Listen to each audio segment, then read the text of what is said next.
Assalamualaikum warahmatullahi wabarakatuh. Halo pemirsa cerita inspiratif dimanapun Anda berada. Salam sejahtera untuk kita semuanya. Semoga kita semua dalam keadaan sehat dan tetap dalam lindungannya.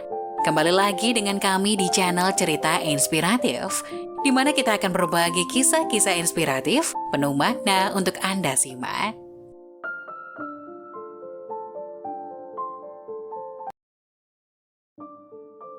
Doa ketika bencana alam, amalkan saat terjadi gempa bumi. Diberitakan, gempa bumi kembali mengguncang wilayah Sukabumi hingga Bandung, Provinsi Jawa Barat pada Senin 31 Oktober 2022. Bagi seorang muslim, Nabi Shallallahu Alaihi Wasallam telah mencontohkan umatnya berzikir dan berdoa minta perlindungan kepada Allah ketika terjadi bencana alam gempa bumi. Untuk itu, Desjabar.com menyajikan doa yang dapat diamalkan oleh seorang muslim saat terkena musibah bencana alam, khususnya doa ketika gempa bumi. Melansir laman kemenak.go.id, berikut ini adalah doa yang bisa diamalkan tatkala terjadi bencana alam gempa bumi terjadi. Ya Allah, sesungguhnya hamba hanya memohon kepadamu kebaikan dari yang telah terjadi, serta memohon kebaikan yang ada dalam peristiwa ini, serta memohon kebaikan atas apa yang Kau kirimkan dengan kejadian musibah ini, serta hamba memohon perlindungan-Mu dari kejelekan atas apa yang terjadi, serta kejelekan atas apa yang terjadi dalam peristiwa ini, dan hamba juga meminta perlindungan hanya kepada Allah atas segala sesuatu yang Allah Subhanahu wa Ta'ala kirimkan. Hikmah di balik terjadinya gempa bumi. Mengutip laman eJournal.uin, desuka.ac.id, ada 4 hikmah di balik terjadinya gempa bumi, yaitu: pertama, gempa bumi dan bencana alam lainnya atas ketentuan Allah, sehingga umat Islam tidak perlu lebay dalam kesedihan. Dengan adanya bencana gempa bumi, umat Islam harus termotivasi agar memperbaiki sistem ketakwaan. Kedua, gempa bumi dan bencana lainnya merupakan peringatan Allah Subhanahu wa Ta'ala yang jelas. Ternyata manusia itu memang tak berdaya. Dari itu tak ada pelindung selain perlindungan dari Allah Subhanahu wa Ta'ala. 3. Gempa bumi adalah peringatan dini kepada manusia bahwa gempa baru sebagian kecil dari proses besar yang akan terjadi, yaitu kiamat. Keempat, gempa merupakan salah satu cara Allah Subhanahu wa Ta'ala terkait dengan balasan pahala dan siksa bukan hanya terjadi di akhirat saja, melainkan telah Allah tetapkan caranya sejak di dunia juga. Dalam arti, setiap perbuatan baik yang dibangun atas iman kepada Allah dan ketaatan pada Rasul-Nya bisa berakibat pada keberkahan hidup di dunia dan keselamatan di akhirat. Musibah demi musibah tiada putus dialami umat manusia dan menyelimuti tanah air. Ada gempa bumi, tanah longsor, banjir bandang, bahkan di awal tahun-tahun ini yang belum genap 1 bulan, tahun 2021 berjalan, segenap elemen bangsa merasakan duka mendalam atas insiden naas jatuhnya pesawat Sriwijaya Air dengan nomor penerbangan SJ182 jurusan Jakarta Pontianak yang membawa setidaknya 60 penumpang dan kru pesawat Sriwijaya Air. Kita semua pasti merasa sedih dengan kondisi, keadaan, dan musibah yang terjadi. Namun kesedihan itu adalah hal yang wajar. Memang hal ini sangat manusiawi, namun jika memaknai lebih dalam, kita akan menyadari bahwa semua ini sunatullah sebenarnya. Tak akan pernah putus dari musibah dan ujian hidup bagi setiap manusia yang ditakdirkan oleh Allah Subhanahu wa Ta'ala.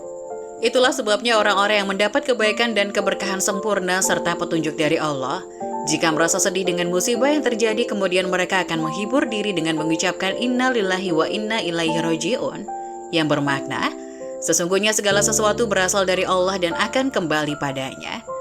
Musibah yang terjadi ada yang menyikapinya sebagai keburukan, dan ada juga yang menganggap itu merupakan sebuah teguran untuk menjadi lebih baik. Lalu, berikut ini tuntunan terbaik dalam menyikapi segala musibah yang terjadi, yaitu 1. Iman dan ridho terhadap ketentuan atau qadar Allah.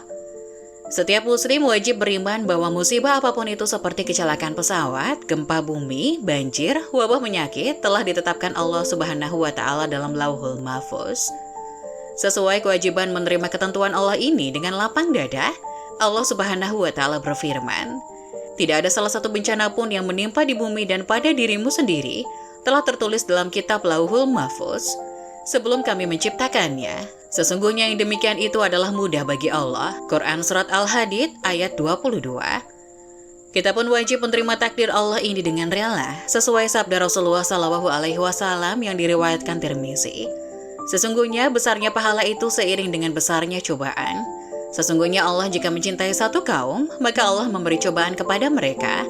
Maka barang siapa yang ridho terhadap cobaan itu, maka dia mendapat ridho Allah. Barang siapa yang murka, maka dia mendapat murka Allah. Tuliskah M. Shidik Al-Jawi. 2. Sabar menghadapi musibah. Sabar menurut Imam Suyuti dalam tafsir Al-Jalalain adalah menahan diri terhadap apa-apa yang Anda benci. Al-habsu li an-nafsi ala matakrohu. Sikap inilah yang wajib dimiliki saat seseorang menghadapi musibah. Selain itu, disunahkan ketika terjadi musibah mengucapkan kalimat istirja. Inna lillahi wa inna ilaihi roji'un. Allah Subhanahu wa Ta'ala berfirman, dan sungguh akan kami berikan cobaan kepadamu dengan sedikit ketakutan, kelaparan, kekurangan harta, jiwa, dan buah-buahan. Dan berikanlah berita gembira kepada orang-orang yang sabar. Orang-orang yang apabila ditimpa musibah, mereka mengucapkan, Inna lillahi wa inna ilaihi roji'un. Quran Surat Al-Baqarah ayat 155 dan 156. Dengan demikian bersabarlah, jangan sampai meninggalkan sikap sabar dengan berputus asa atau berprasangka buruk seakan Allah tidak memberikan kebaikan di masa depan. Ingat, putus asa adalah suudzon billah, berburuk sangka kepada Allah. Suudzon kepada manusia saja tidak boleh, apalagi kepada Allah. 3. Mengetahui hikmah di balik musibah. Seorang muslim yang mengetahui hikmah di balik musibah akan memiliki ketangguhan mental yang sempurna. Hikmah dari musibah antara lain diampuni dosa-dosa. Sabda Rasulullah SAW, tidaklah seorang muslim tertimpa musibah tertusuk duri atau lebih dari itu kecuali dengannya Allah menghapus sebagian dosanya. Hadis riwayat Bukhari dan Muslim. Muslim yang mati kecelakaan pesawat atau tertimpa tembok tergolong orang yang mati syahid. Sabda Nabi SAW, orang yang mati syahid itu ada 5 golongan. Orang yang terkena wabah penyakit taun, orang yang terkena penyakit perut atau disentri, kolera, dan sebagainya, orang yang tenggelam, orang yang tertimpa tembok atau bangunan, dan orang yang mati syahid dalam perang di jalan Allah. Hadis riwayat Bukhari dan Muslim. Rasulullah SAW juga bersabda, Allah akan mengampuni bagi orang yang mati syahid setiap dosa-dosanya kecuali hutang. Hadis riwayat Muslim. Hikmah lainnya ialah, jika anak-anak muslim meninggal, kelak mereka akan masuk surga. Sabda Nabi SAW, anak-anak kaum muslimin yang meninggal akan masuk ke dalam surga. Mereka diasuh oleh Nabi Ibrahim alaihissalam dan Sarah istrinya, hingga mereka akan dikembalikan kepada ayah ibunya pada hari kiamat. Hadis riwayat Ahmad, Ibnu Hibban, dan Al-Hakim. Dinilai sebagai hadis hasan oleh Al-Albani dalam As-Silsilah Al-Sohihah, nomor 1467. 4. Tetap berikhtiar. Yang dimaksud ikhtiar ialah tetap melakukan berbagai usaha untuk memperbaiki keadaan dan menghindarkan diri dari bahaya-bahaya yang muncul akibat musibah. Jadi seorang muslim tidak boleh diam saja atau pasrah berpangku tangan menunggu bantuan datang. Oleh itu, beriman kepada ketentuan Allah tidaklah berarti kita hanya diam termenung meratapi nasib tanpa berupaya mengubah apa yang ada pada diri kita. Allah berfirman, sesungguhnya Allah tidak mengubah keadaan suatu kaum sehingga mereka mengubah keadaan yang ada pada diri mereka sendiri. Quran Surat Ar-Ra'du ayat 11. Rasulullah pun memberikan petunjuk bahwa segala bahaya atau mudarat wajib untuk dihilangkan. Misalnya, ketiadaan logistik, rusaknya tempat tinggal, robohnya masjid, rusaknya sekolah, dan sebagainya. Nabi SAW bersabda, tidak boleh menimbulkan bahaya bagi diri sendiri dan bahaya bagi orang lain. Hadis riwayat Ibnu Majah. 5. Memperbanyak berdoa dan berzikir. Disunahkan memperbanyak doa dan zikir bagi orang yang tertimpa musibah. Orang yang mau berdoa dan berzikir lebih mulia di sisi Allah daripada orang yang tidak mau atau malas berdoa dan berzikir. Rasulullah SAW mengajarkan doa bagi orang yang tertimpa musibah. Allahumma ajurni fi musibati wa alif li khairon minha. Ya Allah, berikanlah pahala dalam musibahku ini dan berilah ganti bagiku yang lebih baik daripadanya. Hadis riwayat Muslim. Zikir akan dapat mententeramkan hati orang yang sedang gelisah atau stres. Zikir ibarat air es yang sejuk yang dapat mendinginkan tenggorokan pada saat cuaca panas terik di padang pasir. Allah Subhanahu wa Ta'ala berfirman, ingatlah hanya dengan mengingat Allah lah hati menjadi tentram. Quran Surat Ar-Ra'du ayat 28. Zikir yang dianjurkan misalnya bacaan istighfar, astaghfirullahalazim. Sabda Nabi SAW, barang siapa yang senantiasa beristighfar, maka Allah akan memberinya jalan keluar bagi kesempitannya, akan membebaskannya dari kesedihan dan akan memberinya rezeki dari arah yang tidak disangka-sangka. Hadis riwayat Abu Dawud.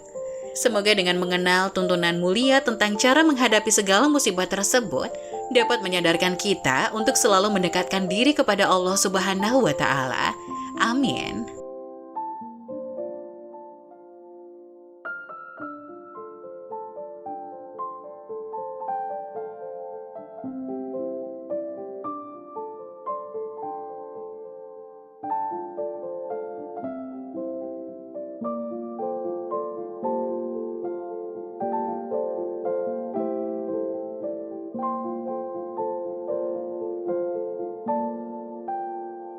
Nah, bagaimana menurut kalian?